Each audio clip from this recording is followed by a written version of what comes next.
부초 한 7까지 갔나 모르겠네요. 근데 예전에 이제 과학자들이 어떤 얘기를 했었냐면, 제가 정확한 수치는 기억이 안 나고 그냥 어렴풋한 기억으로 말씀을 드리는데, 예전에 과학자들이 인간이 100m를 만약에, 정확한 수치는 아니에요, 9.9 밑으로 100m를 인간이 뛰면 인간의 심장은 터져버릴 거라고 그랬어요. 그런데 어떤 사람이 그걸 끊어버렸어요. 9.9조대를 깨버렸어요. 그 다음부터 수많은 사람들이 9.9초대 이하로 기록들이 계속 나오는 거예요. 그러니까 우리가 가지고 있는 지식과 우리가 가지고 있는 모든 것들은 제한적이에요. 우리가 경험한 것 안에서밖에 생각을 못하기 때문에 그게 절대적인 기준이 될 수 없다고요. 그러다 보니까 만일 우리 생각으로 성경을 읽고 우리 생각으로 성경을 다 판단해 버린다면 하나님께서 정말 우리에게 주시고자 했던 말씀과는 전혀 관계없이 우리가 하나님의 말씀을 이렇게 저렇게 다 파헤쳐 버리는 결과가 될 수 있다는 거예요. 그런 일들이 사실 있었어요.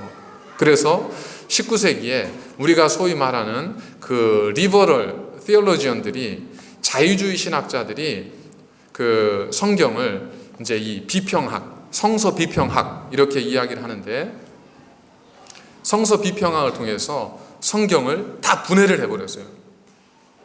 어떻게 분해했냐면, 예전에는 어떻게 성경을 해석을 하려고 했냐면, 성경이 어쨌든 그 카피본이니까, 오리지널본이었고 카피본이니까 어떤 게 가장 오리지널에 가까운가, 이걸 연구를 했는데, 학문이 발달을 하면서 거기에서 한 걸음 더 나아가서 이 문서, 모든 성경에 대해서 여러 가지 눈으로, 여러 가지 다른 칼로 성경을 이렇게 헤집어 보기 시작했습니다.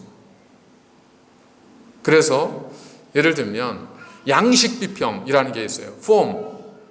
예를 들면 이제 그 시편이나 잠언이나 이런 것들은 우리가 포임, 시가서라고 하잖아요.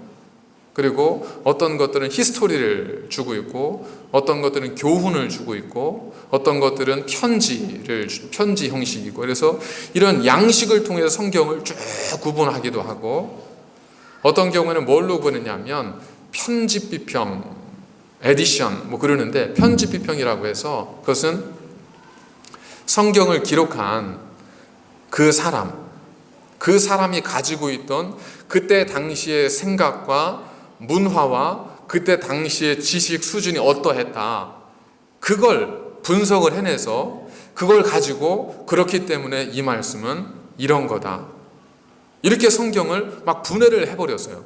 그런데 이런 성경 해석학, 성서 해석학, 성서 비평은 사실은 성경이 일반 문서와 다르다고 하는 사실을 인정하지 않고 그것을 간과하고 성경을 다른 일반적인 학문에 들이대는 해석학의 칼을 그대로 가져다가 성경을 다 쪼개버렸어요.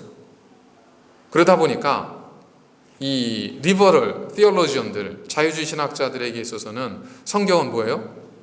이거는 보니까 이건 말이 안 돼. 이거는 미신이야. 이거는 이래서 이건 합리적이지 않아. 이런 성경을 다 쪼개다 보니까 성경이 얼마 남지를 않는 거예요. 그래서 예수님이 마리아를 통해서 태어났다? 말이 안 돼. 그건 받아들일 수 없어. 그건 성경이 아닌 거예요. 예수님 무리를 걸으셨다? 그것도 현실적으로 가능하지 않아. 그래서 또 쳐버려요. 그러다 보니까 성경이 완전히 난도질이 됐어요. 그리고 결국 성경이 어떤 식으로 되냐면, 성경을 읽는 사람이 받아들일 수 있는 것만 성경이 된 거예요.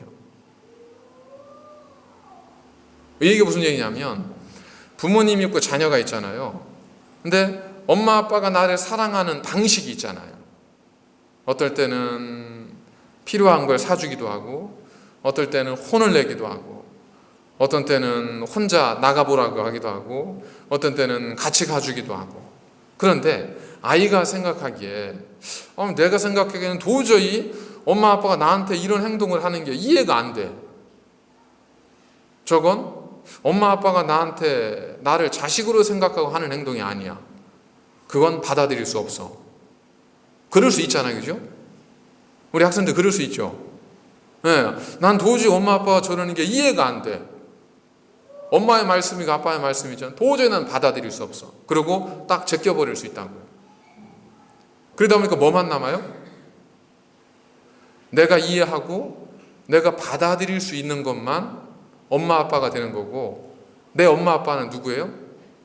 내가 이해되지 않는 행동을 하면 저분이 어떻게 내 엄마야? 엄마면 저러면 안 되지.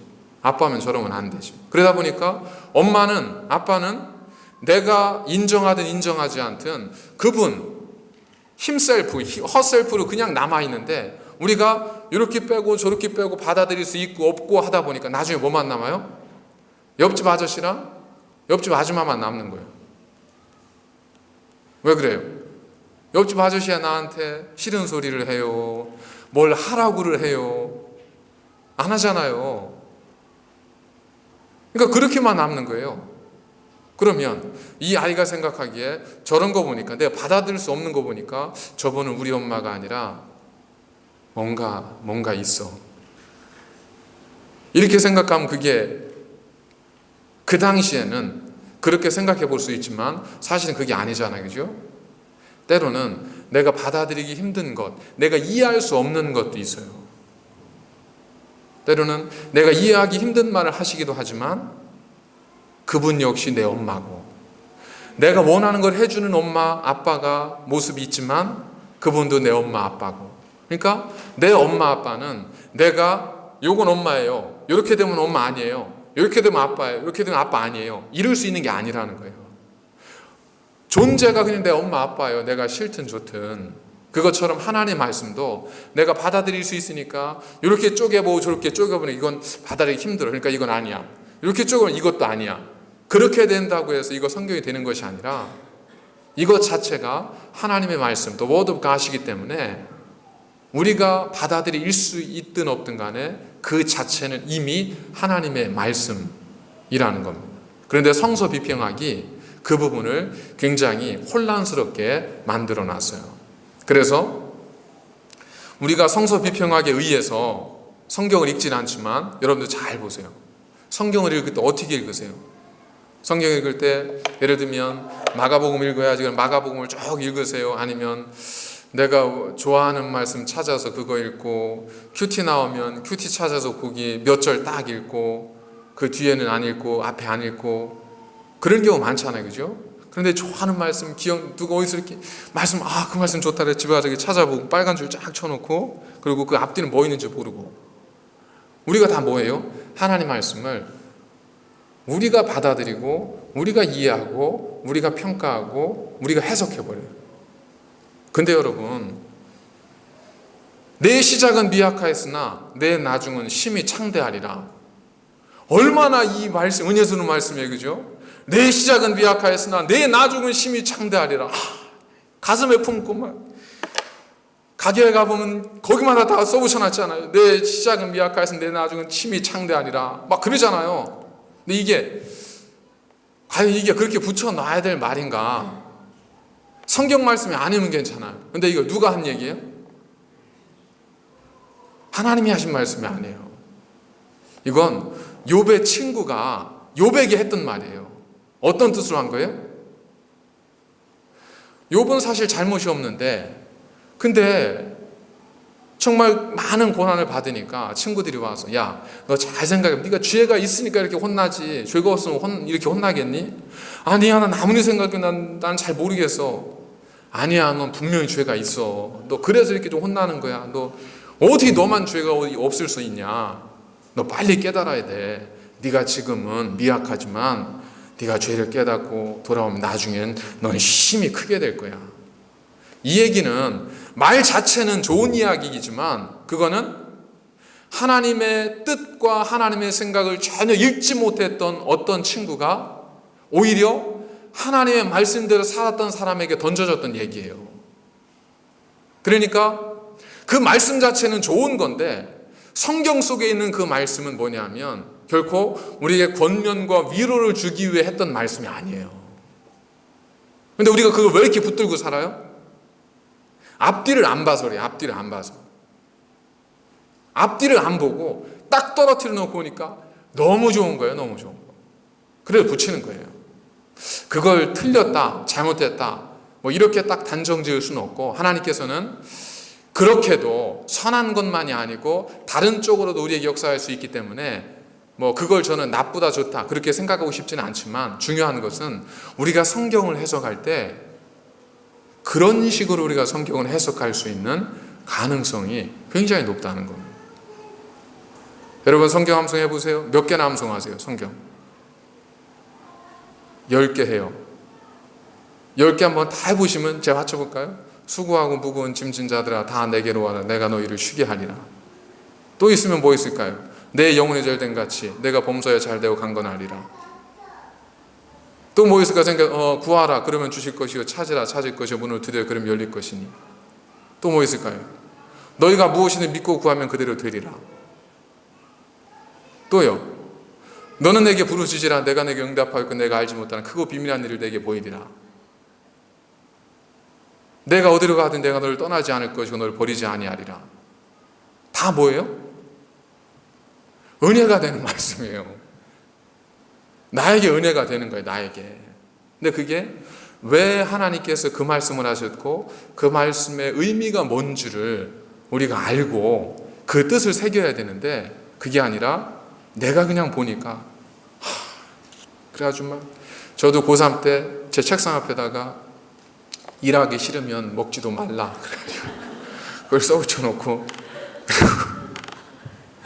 그러고 공부하기도 하고, 또 여호수아 1장 9절의 말씀, 내가 내게 명한 것이 아니냐 마음을 강하게 하고 담대히 하라 두려워 마음을 놀라지 말라 내가 어디로 간대 하며 너 항상 함께 하리라. 이 말씀을 쫙 붙여놓고 그냥 얼마나 열심히 공부를 했어야 되는데 어쨌든 그런 일이 있었어요. 그러니까 우리가 성경을 읽을 때 대부분 보면 내가 성경을 이해하고 내가 성경을 해석해버려요. 근데 중요한 건 과연 내가 해석하는 것이 옳은가, 그게 맞는 것일까 하는 겁니다. 내가 해석하다 보니까 사람마다 다 다르죠. 다 다르잖아요. 가지고 있는 눈이 다르고 경험이 다르고 생각이 다르니까. 그러니까 수많은 이야기들이 다 나오는 거예요. 그게 다 성경이 돼요. 그래서 우리가 2단, 3단, 4단, 5단에 빠진 이유가 그래서 그래요. 하나님의 말씀을 하나님 말씀 자체로 우리가 이해하고 받아들여 하지 않고 내가 좋아하는 것, 내가 내 마음에 감동되는 것, 그런 것들만 찾아다니다 보면 다 빠집니다. 한번 들어보세요. 너무 은혜스러워. 들어보세요. 너무 좋아요. 뭔데요? 하고 CD를 주시길래 딱 틀어봐서 다 뭔 얘기예요? 때가 가까웠느니라. 요한계시록 말씀만 잔뜩 가지고, 왜냐하면 세상이 또 악하잖아요. 거기만 쫓아다니는 거예요. 근데 사람이 어때요? 한번 충격을 받으면 그 다음에는 그거보다 더 쇼킹해야 되잖아요. 그러니까 더 센 데를 가야 돼요. 거기다 좀 약하면 이건 재미가 없는 거예요. 더 센 데 찾아가고 더 센 데 찾아가고.